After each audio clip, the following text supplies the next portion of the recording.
¿Qué quiso decir Pablo en 1 Corintios 2:14 con hombre natural? ¿Quién es realmente ese hombre natural del cual Pablo hace mención?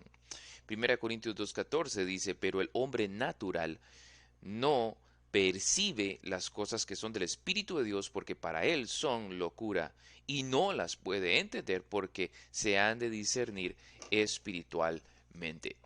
La palabra natural, ese adjetivo que Pablo le da a este hombre es psichikos, no significa inmaduro, sino gobernado por la psique. Ese hombre está gobernado por la psique, es decir, por la vida natural caída, en contraste directo con el espíritu. Pablo no está hablando de grados de madurez cristiana, sino de dos órdenes de existencia: el hombre natural, psíquicos, y el hombre espiritual, neumáticos. Esto se confirma con el contraste explícito en el versículo 15, el cual dice, en cambio, el espiritual todas las cosas juzga. No hay aquí una tercera categoría intermedia. ¿Cuál es el flujo argumental de Pablo en el capítulo 2 que nos ayuda a llegar a esta conclusión también? Recuerde que un texto tiene su contexto. Bueno, recordemos que Pablo aquí no está exhortando a creyentes carnales a madurar.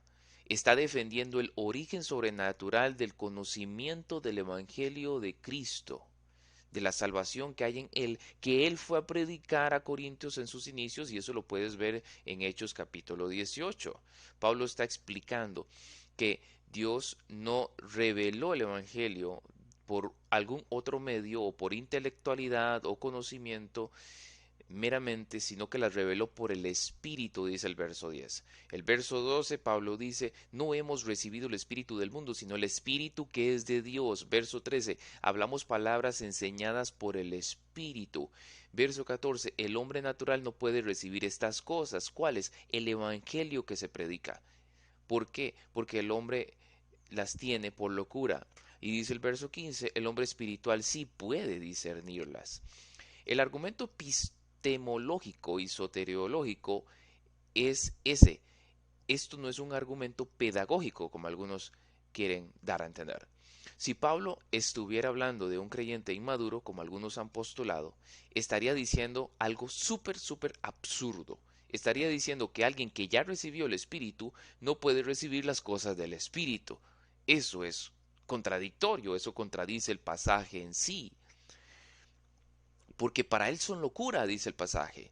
Es un lenguaje de incredulidad, no es un lenguaje de inmadurez como algunos lo postulan.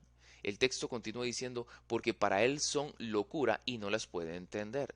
Este lenguaje es idéntico al de 1 Corintios 1:18, vamos a sumarle más contexto, el cual dice, la palabra de la cruz es locura para los que se pierden o a los que se pierden. Pablo no usa locura para describir creyentes inmaduros, sino incrédulos.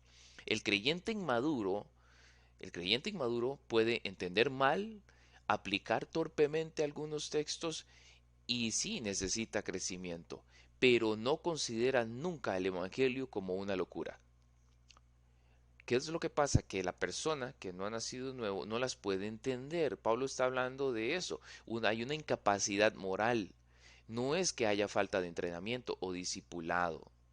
De hecho, la palabra en el texto no puede indica incapacidad real, no falta de información.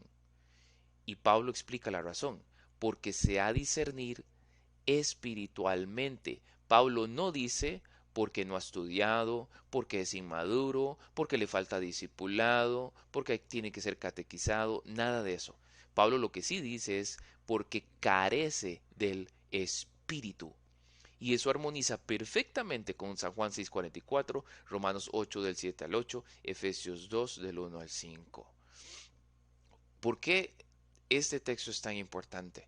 Porque algunos dicen que el hombre natural es, en este texto, Pablo se está refiriendo a un cristiano inmaduro, requiere más madurez y comida espiritual para poder discernir las cosas que él está hablando. Pero está muy forzado el texto si alguien quiere llegar a esa conclusión.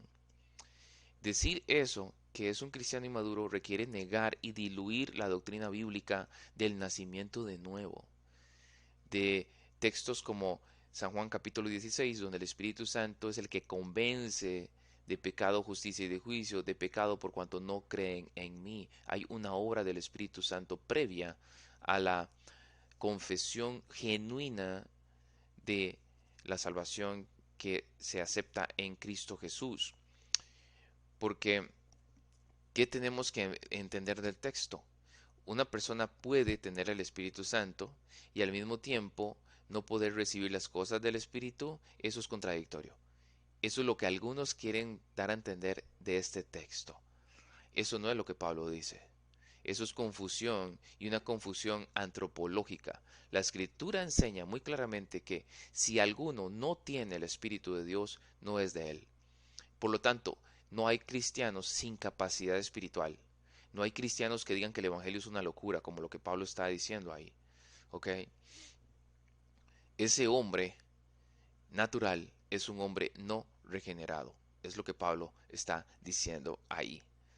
Hay simplemente dos estados del hombre, el que ha nacido nuevo y el que está muerto en delitos y pecados.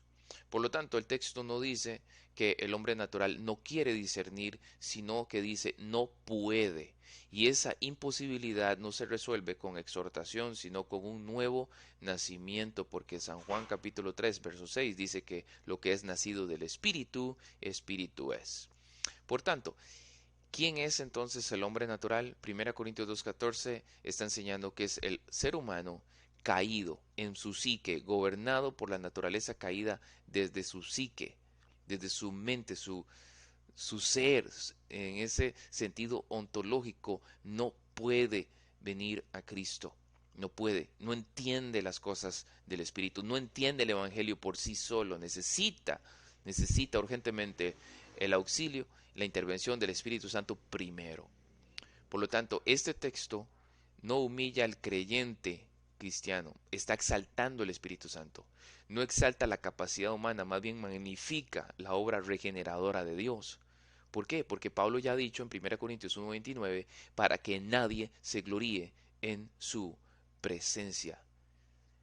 Espero que este texto te quede claro y puedas entonces estar de acuerdo con la escritura de que ese hombre natural es un no regenerado, es un no nacido de nuevo, un ser humano caído y que no va a entender por su propia psique el Evangelio, si no es por la intervención previa de la gracia soberana del Dios que salva. Dios te bendiga.